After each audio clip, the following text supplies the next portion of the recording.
عزیز دوستو، بزرگ اور بھائیوں، اللہ تعالیٰ نے قرآن مجید میں ارشاد فرمایا کہ وَبَشِّرِ الَّذِينَ آمَنُوا وَعَمِلُوا الصَّالِحَاتِ، اے محبوب علیہ السلام خوشخبری دے دیں ان لوگوں کو جو ایمان لائے اور جنہوں نے نیک اعمال کیے، اَنَّ لَهُمْ جَنَّاتٍ تَجْرِي مِن تَحْتِهَا الْأَنْهَارُ، ان کے لیے جنت ہے، اور جنت وہ ہے جس کے نیچے نہریں بہہ رہی ہیں۔ اللہ تبارک و تعالیٰ نے اپنے محبوب کریم صلی اللہ تعالیٰ علیہ وسلم کے غلاموں کو خوشخبری سنوائی، اور سنوائی بھی حضور کے مقدس لبہائے مبارکہ سے۔ آپ انہیں خوشخبری دے دیں کہ ان کے لیے جنت ہے، باغات ہیں، اور باغات وہ ہیں جن کے نیچے نہریں رواں دواں۔ لیکن کن لوگوں کو؟ جو ایمان لائے اور جنہوں نے نیک اعمال کیے۔ کچھ نہ کچھ انسان کو نہ عمل کرنا چاہیے۔ وہ جو عمل ہے نا، کوئی بندہ اپنے عملوں سے جنت میں نہیں جائے گا، جنت میں خدا کے فضل سے جائے گا۔ لیکن یہ جو اعمال ہیں نا، یہ سبب بنیں گے اللہ کی رحمت کا، یہ ذریعہ بنیں گے خدا کے کرم کے متوجہ ہونے کا۔ جب ہم نیک اعمال کریں گے تو اس عمل کی وجہ سے رحمت ہوگی، اور وہ رحمت ہمیں اللہ کے قریب بھی لے جائے گی، اور اس رحمت کی برکت سے رب جنت بھی عطا فرمائے گا۔ ہمارے ہاں یہ ہوتا ہے کہ ہم زیادہ تر چیزوں کو تقریر سننے کی حد تک لیتے ہیں، اچھی نصیحت کا لطف ضرور حاصل کرتے ہیں، اچھے جملے کو اپنے دل میں اس کی فرحت ضرور محسوس کرتے ہیں، لیکن عمل کی طرف نہیں بڑھتے۔ اس کا نقصان یہ ہوتا ہے کہ یہ معاذ اللہ ایک باقاعدہ شعبہ بن جاتا ہے کہ میں نے بڑی خوبصورت تیار کر کے تراش خراش کر کے بات کرنی ہے، بڑی عمدہ کرنی ہے۔ اچھے ادیب تو پیدا ہوتے ہیں، اچھے خطیب، اچھے واعظ، اچھے سننے والے، داد دینے والے تو پیدا ہوتے ہیں، لیکن اگر عمل کا شوق نہ پیدا کیا جائے تو پھر باتیں نشستن گفتن برخاستن تک رہ جاتی ہیں، اس کا لطف نہیں آتا۔ پھر تو تقریریں ہو رہی ہیں، ہوتی ہیں اور ہوتی رہیں گی۔ نتیجہ کیا نکلا؟ جو آدمی کہتا ہے میں اتنے سالوں سے تقریر سن رہا ہوں، تو سوال یہ ہے کہ بھئی اتنا سننے کے بعد تم سنورے کتنا؟ سننے کا ایک ہی مقصد زندگی میں آپ سمجھ لیں کہ سننے کا مطلب سنورنا ہے، اور اگر آپ نے خیر کی بات سنی اور آپ سنورے ہی نہیں، میں آپ کو دعوت فکر دیتا ہوں۔ نبی پاک صلی اللہ تعالیٰ علیہ وسلم نے ارشاد فرمایا، ایک عورت تھی، طوائف تھی، ساری زندگی اس کی گناہوں میں گزری معاذ اللہ۔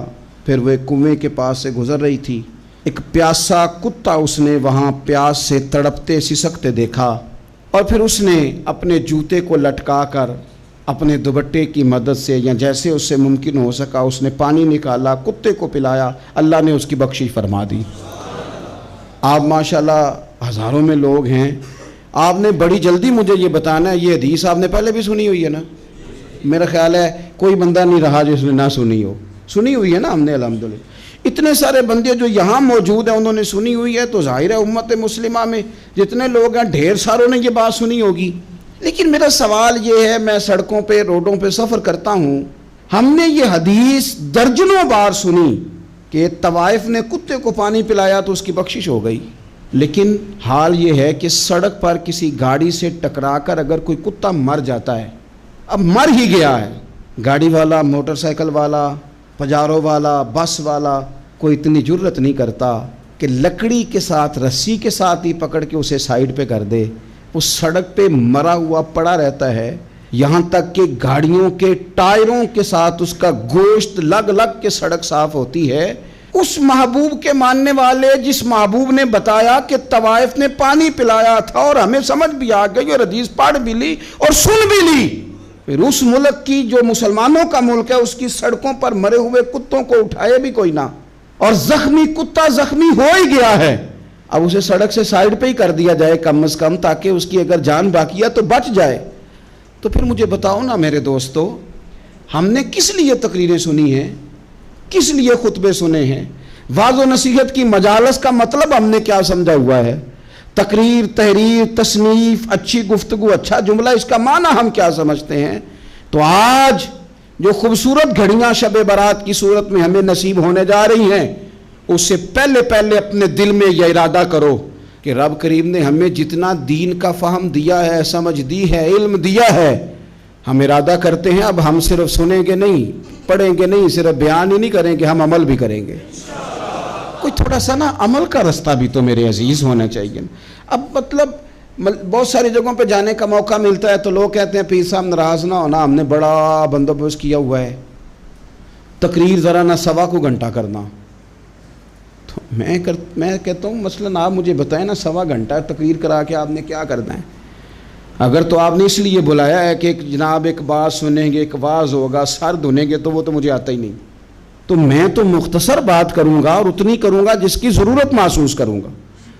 لمبی چوڑی تقریروں کا کیا مطلب ہے؟ ہم کیا چاہتے ہیں سوائے اس کے کہ جناب بات بڑی اچھی کانوں کو لگ رہی ہے، مزہ بڑا آ رہا ہے، تو آپ نے لیا کیا؟ نتیجہ کیا نکلا؟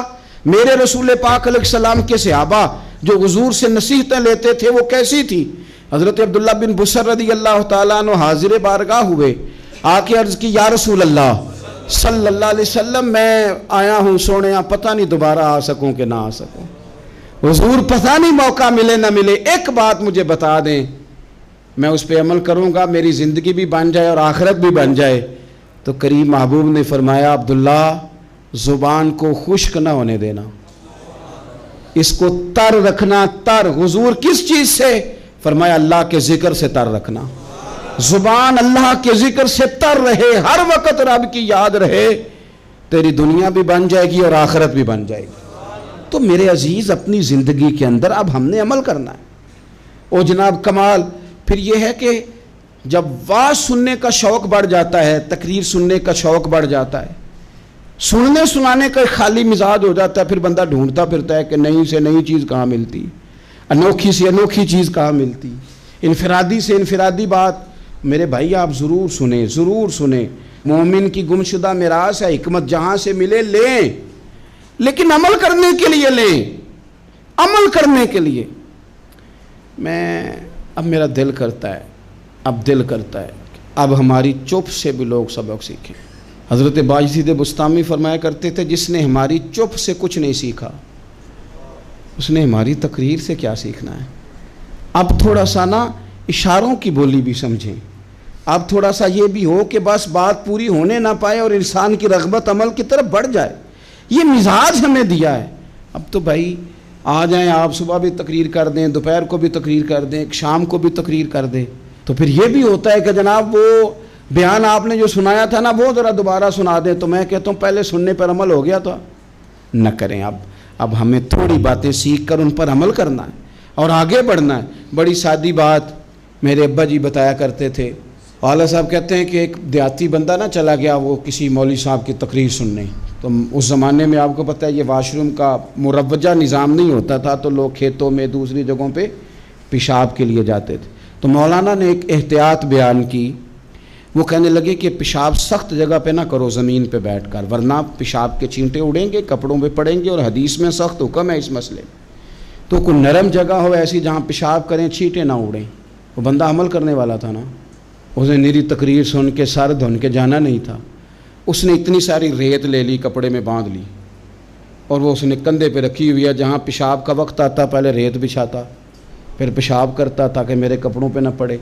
ایک صاحب نے اسے کہا کوئی ہفتے بعد چلو بیان سننے چلیں، تو کہنے لگا میں پہلے پہ عمل کر لوں یہی بڑا ہے، میں نے تو اتنی ساری ریت کندھا تھک گیا ہے میرا اس دن سے اٹھائی ہے، تو میں نہیں چاہتا کہ نہیں بھی سنوں تو کسی اور جگہ میں۔ یہ تفریح تباہ کے لیے بات کو نہ سمجھیں، اس سادے آدمی نے جو ہمیں سمجھایا مجھے اور آپ کو، اس پر غور کرے کہ کل بھی سنا تھا، پرسوں بھی سنا تھا، پیر صاحب نے ترسوں بھی کہا تھا، شیخ نے پرسوں بھی کہا تھا، پچھلے ہفتے بھی کہا تھا، تو نے اگر شیخ کی بھی نہیں سنی، استاد کی بھی نہیں سنی، پیر کی بھی نہیں سنی، اور اس دور کے پیر جو صحیح کام کرنے والے ہیں، استاد جو صحیح کام کرنے مجبور ہو گئے ہیں بیچارے، کہتے ہیں کس کی تربیت کریں، کس درد سے کہا تھا حضرت سلطان باؤ نے، وہ کہتے ہیں اور رب دا طالب کوئی بھی نہیں ملیا، اتے جو ملے ہے طالب زردہ ہو۔ یہ تو آئے ہیں کاروبار سیدھا کرنے، فوٹو کھچوانے، فلاں کام کے لیے، یہ تو وہ جو ہم دینا چاہتے ہیں اس کا تو مزاج ہی نہیں۔ پہلے بھی میں نے کہا تھا، پھر کہتا ہوں مجھے شوق نہیں ہے، خدا مجھے معاف کر دے اس دن سے پہلے جس دن یہ شوق ہو کہ میں سویرے جاؤں گا تو نوٹ لاؤں گا، تو شام جاؤں گا تو نوٹ لاؤں گا۔ یہ شوق نہیں ہے، طبیعت نہیں ہے، من نہیں چاہتا، لیکن یہ کہ یہاں بھی آ جائیں خطاب کر دیں یہاں بھی، او خدا کے بندو ہم کہاں اس قابل ہیں ہم خطاب کریں؟ ہم نے تو نا جی ایک اذان دینی شروع کی ہوئی، صبح و شام ایک اذان پڑھتے ہیں، ہے یہ پیغام حضرت احمد رضا کہ بارگاہ نبی کے رہو با وفا۔ ہم تو کہتے ہیں ادھر آ جاؤ، ٹھوکریں کھاتے پھرو گے ان کے در پہ آ پڑو، قافلہ تو اے رضا اول گیا آخر گیا۔ ہم تو کہتے ہیں ادھر آؤ اللہ رسول کی بارگاہ کی طرف رجوع کرو۔ اور وہ ایک جملے پہ اگر تو عمل ہو گیا، پیار سے باتیں کرتا رہتا ہوں، سب کے ساتھ نہیں کرتا، جس کا مجھے پتا ہو کہ یہ تھوڑا سہ لے گا۔ ایک دوست نے مجھے کہا کہ میں تو آتا ہوں تو مجھے علاقے کے لوگ کہتے ہیں ان کو بلاؤ، تو میں کہتا ہوں پورا عمل کرنا میری غلط ہے تو پھر میں باقیوں کو بھی لگا جاؤں گا، تو اگر تیرا ہی عمل نہیں ہو سکا تو باقیوں کو میں نے جا کے کیا سمجھانا ہے؟ تو ایک تو آج کی جو رات ہے اس سے پہلے اپنے اعمال کی طرف، میں اکثر کہتا رہتا ہوں کہ شب برات پہ ہر مسجد سے زور زور سے رونے کی آواز آنی بھی چاہیے۔ شب قدر پہ آتی ہے، عمرے پہ جاتے وقت لوگ معافیاں مانگتے ہیں، حج پہ جاتے وقت، اور کروڑوں لوگ یہ کام کرتے ہیں سال میں۔ اگر 25 لاکھ 26 لاکھ آدمی یا 50 لاکھ آدمی حج کرتا ہے اور وہ جانے سے پہلے معافی مانگ کے گیا، توبہ کر کے گیا ہے، اور کروڑوں لوگ ہیں جو شب قدر میں ہیں، شب برات میں ہیں، اور انہوں نے کھل کے توبہ کی ہے، تو پھر میرے بھائی سویرے کرپشن ختم ہونی چاہیے نا ملک سے، سویرے 75% جھوٹ ختم ہونا چاہیے نا۔ ساری رات تو لوگوں نے توبہ کی تھی، صبح 80% حقوق العباد کا مسئلہ حل ہونا چاہیے تھا کہ نہیں ہونا چاہیے تھا؟ صبح ملاوٹ بہت حد تک ملک سے ختم ہونی چاہیے۔ تو کیا ہم نے سمجھ لیا ہے؟ ہم نے یہ سمجھا ہے کہ شب برات پہ بھی بس ایک رسم ادا کرو، آؤ تھوڑی توبہ کرو چھٹی کر جاؤ، آئیے شب قدر تو توبہ کرو چھٹی کر جاؤ۔ کیا یہ ہم نے مطلب سمجھ لیا؟ حج کرنے گئے، رب کی بارگاہ میں حاضر ہوئے، رسول کریم کی بارگاہ سے بھی جو ہو کے آ جائے اور بدلے ہی نہ، وہاں تک جائے اور بدلے ہی نہ۔ مدینے گئے، کعبے گئے، کربلا گئے، جیسے گئے تھے گھوم پھر کے ویسے ہی آ گئے۔ نتیجہ کیا ہے؟ اپنی زندگی نتیجہ خیز بنائیں۔ آج اس خوبصورت موقع پر جب شب برات ہمارے سامنے کھڑی ہے، اپنے ذہن میں تہیہ کریں کہ اب ہم نے بدل جانا ہے۔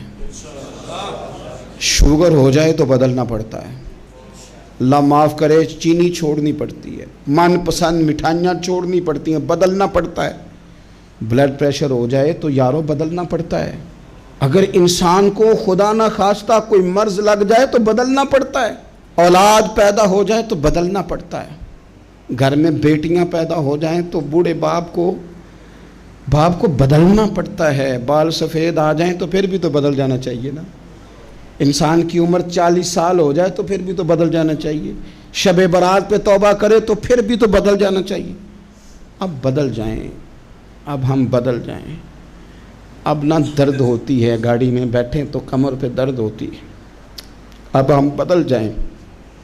اب لوگ بتاتے ہیں تیرے بال سفید ہونے لگ گئے، اب ہم بدل جائیں۔ اب لوگ ہمیں کہتے ہیں بچے جوان ہو گئے، اب ہم بدل جائیں نا یارو۔ اب لوگ ہمیں کہتے ہیں کہ اوخو اب تو آپ اٹھتے وقت زمین پہ پہلے ہاتھ رکھتے ہیں پھر اٹھتے ہیں، اب بدل نہ جائیں۔ اب محسوس ہوتا ہے کہ نیند گہری نہیں آتی، اب محسوس ہوتا ہے کہیں کہیں جسم میں تکلیف ہے، اب بدل نہ جائیں۔ اب نہ کئی کلاس فیلو چلے گئے دنیا چھوڑ کے، اب بدل نہ جائیں۔ اپنے بہن بھائیوں میں سے کئیوں کا جنازہ پڑا، بدل نہ جائیں۔ ہم میں سے کئیوں نے ماں باپ دفن کر دیے، پھول ڈال دیے قبروں پہ، اب بدل جائیں۔ اب وقت تھوڑا رہ گیا، اب کچھ تبدیلی کی طرف آئیں، اب توبہ صحیح والی کر لیں، اب استغفار دل سے پڑھ لیں، اب تبدیل ہو جائیں، اب اپنے اندر باہر کچھ تبدیلیاں لائیں، اب اپنے ظاہر اور باطن کو سنواریں۔ اب اللہ رسول کی بارگاہ میں جانا ہے نا تو کہیں ایسا نہ ہو شرم آئے حضور کے سامنے کھڑے ہوتے، حیا آئے نبی کریم کی بارگاہ میں کھڑے ہوتے۔ اب کچھ تبدیلی لائیں، آج ارادہ کریں کہ آج جو توبہ کریں گے وہ صحیح والی کریں گے، آج جو وہاں استغفار کریں گے اللہ کے حضور حاضر ہو کے تو وہ صحیح والا کریں گے۔ اب کچھ تبدیلی کا مزاج لائیں۔ اور پھر ایک اور بات بھی عرض کروں، ہمارے ذاتی تعلقات سارے دھوکہ ہیں، ہماری جیبوں میں مال سارا دھوکہ ہے، ہمارے بلند و باغ دعوے سارے دھوکہ ہیں، ہمارے بڑے بڑے رتبے سارے دھوکہ ہیں۔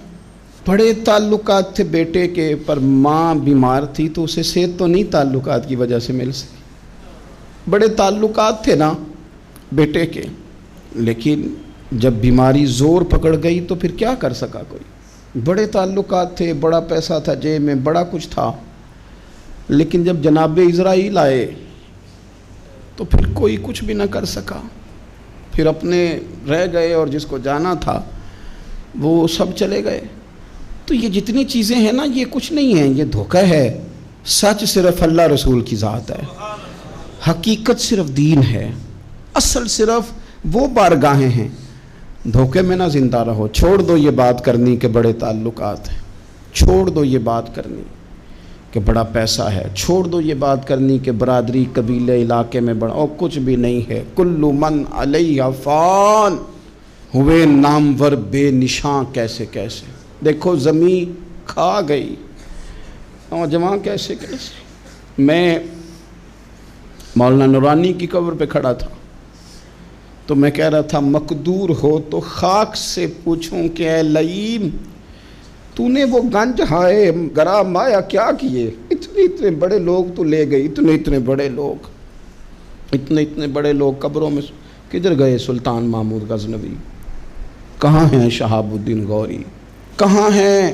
وہ لوگ جو میدانوں میں آ کے صرف ان کا نام لیا جاتا تھا تو دنیا کانپ جاتی تھی، وہ کہاں گئے؟ اٹھ گئے سب لوگ، چلے گئے، ختم ہو گیا معاملہ۔ وقت اب ہماری طرف بڑھ رہا ہے، اب تیزی ہے، اب پیغام اجل آیا، کئی ہمارے ارد گرد سے اٹھا کے لے گیا، اب ہمیں بھی تو واپس لوٹنا ہے نا، تو کچھ تیاری کر لیں، کچھ ارادہ کر لیں۔ اور بارگاہ رب رسول کی اس طرح کی ہے کہ بس جانے کی دیر ہے، بس صرف جانے کی دیر ہے، صرف جانے کی۔ اور اللہ رسول کی بارگاہ دوستو وہ والی ہے کہ جہاں نا زیادہ منت بھی نہیں کرنی پڑتی۔ وہ جو 4-5 لوگ تھے نا مکہ مکرمہ میں، انہوں نے بہت ہی اسلام کی مخالفت کی حد کر دی تھی، ان کے لیے حکم ہوا تھا جہاں ملے قتل کر دو۔ اکرمہ تھے، ابن قتل تھے، کچھ اور لوگ تھے، تو پتہ ہے ان کو کسی نے مشورہ کیا دیا تھا؟ کسی کافر نے مشورہ دیا، پر پتہ صلاح کیا دی تھی؟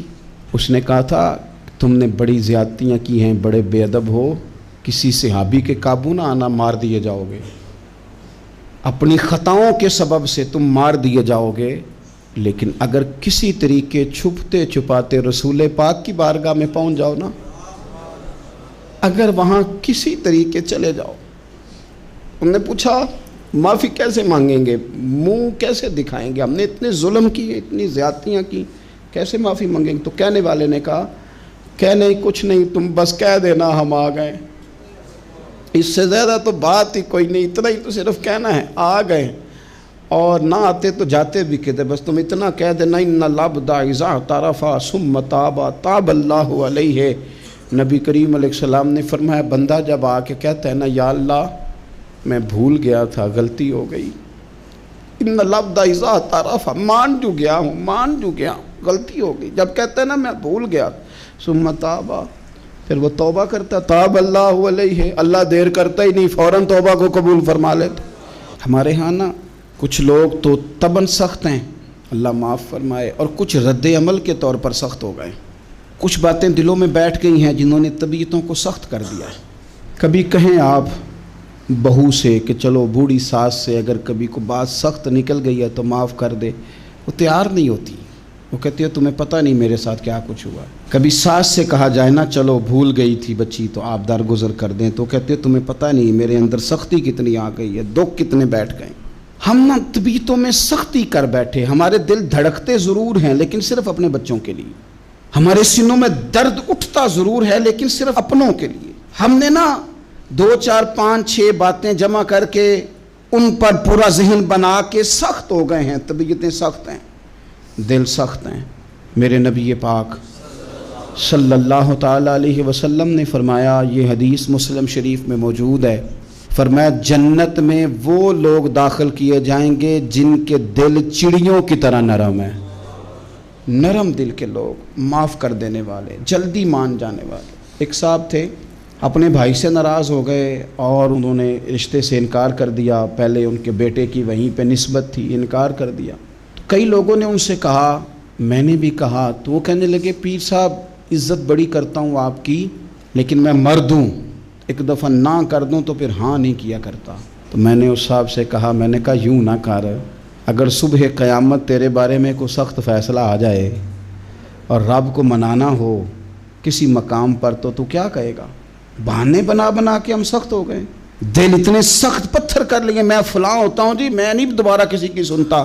اور خدا کے بندو, میرے نبی پاک علیہ السلام نے فرمایا مومن تو اس طرح ہوتا ہے جس طرح اونٹ کے ناک میں نکیل ہوتی ہے, بٹھا دو تو بیٹھ گیا, اٹھ جاؤ تو اٹھ گیا. اور حضور نے فرمایا وہ لوگ جو بہت بد اخلاق ہیں, جھگڑالو ہیں, فسادی ہیں, سخت دل ہیں, وہ لوگ جنت میں نہیں جائیں گے.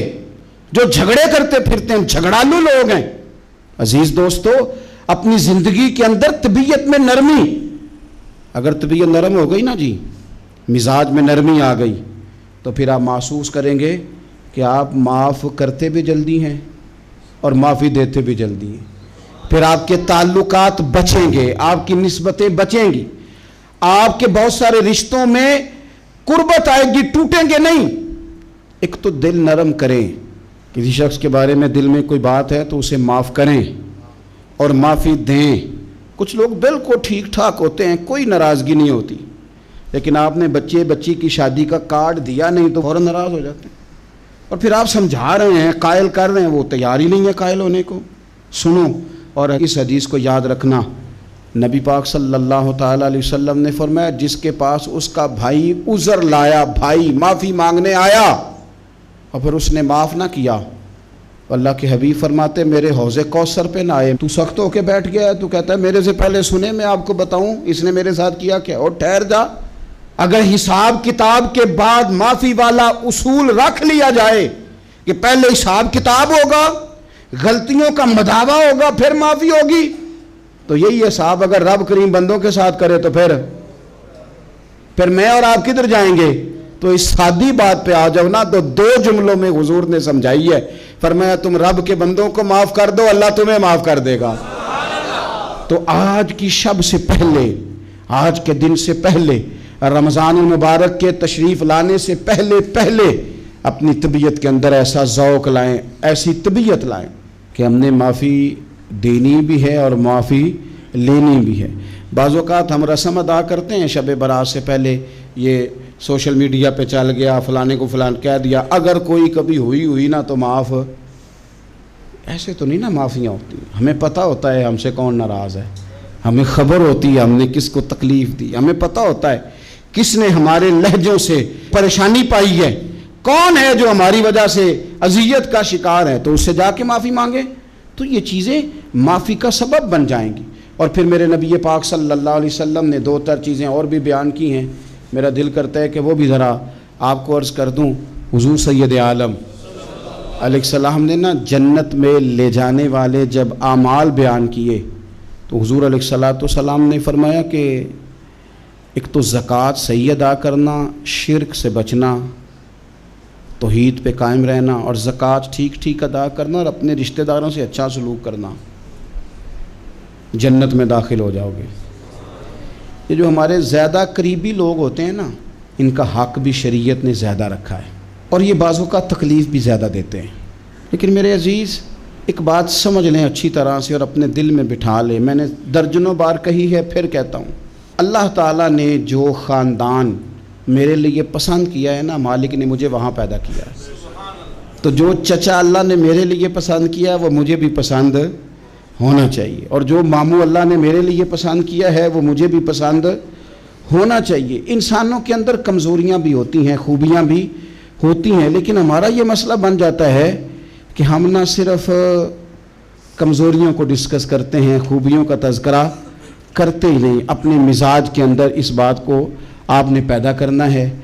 آج ایک اور ارادہ بھی کریں, ایک اور اپنے ذہن کے اندر بات بھی زیادہ شوق کے ساتھ پیدا کریں.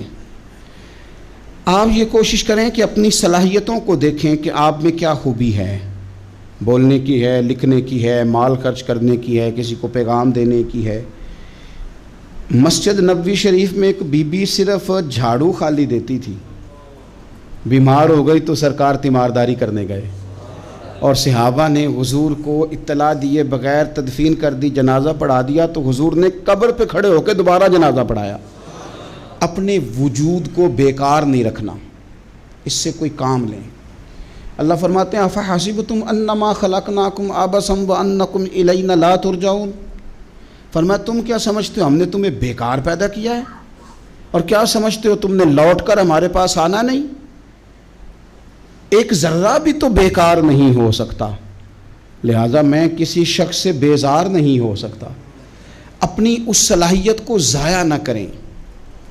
ہم نہ بہت سارا وقت ضائع کر رہے ہیں، ادھر ادھر موبائل کھول لیا، دیر تک فلانی چیز دیکھی، پھر فلانی دیکھی، پھر فلانی بحث کی۔ تو اپنے آپ سے نہ کچھ کام لیں، کچھ خدمات کریں۔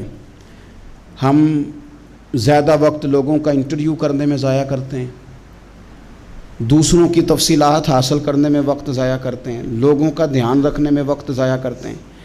آج کے بعد اپنا دھیان رکھنا ہے، اپنی صحت کا دھیان رکھنا ہے، اپنے معاملات کا اپنے اوپر تھوڑی توجہ دینی ہے، کوشش کرنی ہے کہ کس حد تک ہم اپنی صلاحیت سے فائدہ لے کے کسی کا کچھ نفع کر سکتے ہیں تو وہ نفع کریں، اپنے وجود کو نفع بخش بنائیں۔ حدیث پاک سنیں گے تو آپ محسوس کریں گے کہ اللہ کتنے اجر دینے والا ہے۔ نبی پاک علیہ السلام نے فرمایا جس نے دین کے رستے میں اتنی دیر بھی قتال کیا، لڑا اتنی دیر جتنی دیر اونٹنی کا دودھ دھونے میں لگتی ہے، اتنا تھوڑا وقت بھی دین کے لیے اگر کوئی نکلا، جد و جہد کی، قتال کیا، لڑا، فرمایا اس بندے کو بھی اللہ جنت عطا فرما دے گا۔ اتنا تو کام کرے نا، اتنا تو کام کرے۔ اور حضور علیہ السلام نے رغبت دلائی، یعنی جتنا بھی عمل، حضور فرمانے لگے کسی عمل کو چھوٹا نہ سمجھنا، کچھ نہ ہو سکے تو اپنے بھائی سے مسکرا کے میلی لینا، اللہ اس پر بھی صدقے کا ثواب عطا کر دے گا۔ اور نبی پاک علیہ السلام نے فرمایا دوزخ سے بچ جاؤ صدقہ دے کے۔ خیال آتا تھا یا رسول اللہ کتنا کو دیں؟ تو فرمایا خشک کھجور کا ایک ٹکڑا، یعنی پوری کھجور بھی نہیں، خشک کھجور کا ایک ٹکڑا بھی خیرات کر کے بچ سکتے ہو تو وہ کر کے ہی صدقہ دے کے اللہ کے عذاب سے بچ جاؤ۔ معنی کیا ہے ان ساری روایتوں کا کہ کچھ کرو تو صحیح نہ، کچھ کرو تو صحیح نہ۔ ہمارے ایک بزرگ تھے تو کرونا کے دنوں میں انہوں نے ایک جملہ کہا، کہنے لگے یہ کرونا پتہ تمہیں کیا کہنے آیا ہے؟ کہنے آیا ہے کہ بیماریاں آ رہی ہیں، حالات خراب ہیں، یہ کرونا نہیں، یہ کہتا ہے کچھ کرو نا، کچھ اللہ اللہ کرو نا، فارغ نہ بیٹھو، دیکھو کیسے لوگ ڈھیروں کے ڈھیروں اب جا رہے ہیں، اب کچھ کرنا ہے انشاءاللہ تعالی، اب کچھ وقت ضائع نہیں کرنا، اور زندگی میں کچھ، میں کہہ چکا ہوں کہ ایک بندے کو بھی اللہ نے بیکار نہیں پیدا کیا، ہم نے خود اپنے آپ کو بیکار کر لیا۔ اپنے آپ کو بیکار نہ کریں۔ جب رب کہتا ہے فحسبتم انما خلقناکم عبث، کیا تم سمجھتے ہو میں نے تمہیں بیکار پیدا کیے؟ آپ لوگ بڑے کام کے ہیں، بس اپنے آپ کو پہچانے۔ اقبال کہنے لگے عجب نہیں کہ خدا تک تیری رسائی ہو، اور تیری نظر سے تو پوشیدہ ہے آدمی کا مقام، تو بندے کوئی نہیں سمجھ سکا تو وہاں تک تو کیسے جائے گا؟ اپنے آپ کو پہچانے۔ یہ جو کہتے ہیں نا مجھ سے کچھ بھی نہیں ہوتا، ناراض تو نہیں ہو جائیں گے؟ یہ کچھ کرنا نہیں چاہتے، یہ صرف ادھر ادھر دھیان رکھ کے ایک فوٹو چڑھا کے ادھر بھاگ ادھر اپنے نفس کو راضی کرتے ہیں۔ نفس بس کہہ رہا ہے آج یہ کر لو تو وہ کر لیا، ادھر دیکھ لو تو ادھر دیکھ لو۔ اس سے نکلیں، مثبت، مضبوط، مستحکم ارادے کریں اور پھر چل نکلیں۔ لڑنا شرط ہوتا ہے، جیتنا شرط نہیں ہوتا۔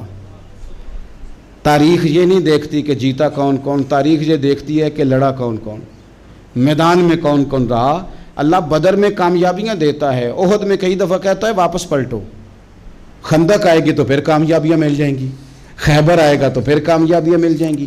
تو اس لیے ہمیشہ جیتنا ہی ضروری نہیں، لڑنا ضروری ہے۔ ہمت کریں، کوشش کریں۔ اللہ تعالیٰ آپ سب کو جزائے خیر عطا فرمائے۔ آخر دعوانا ان الحمد للہ رب العالمین۔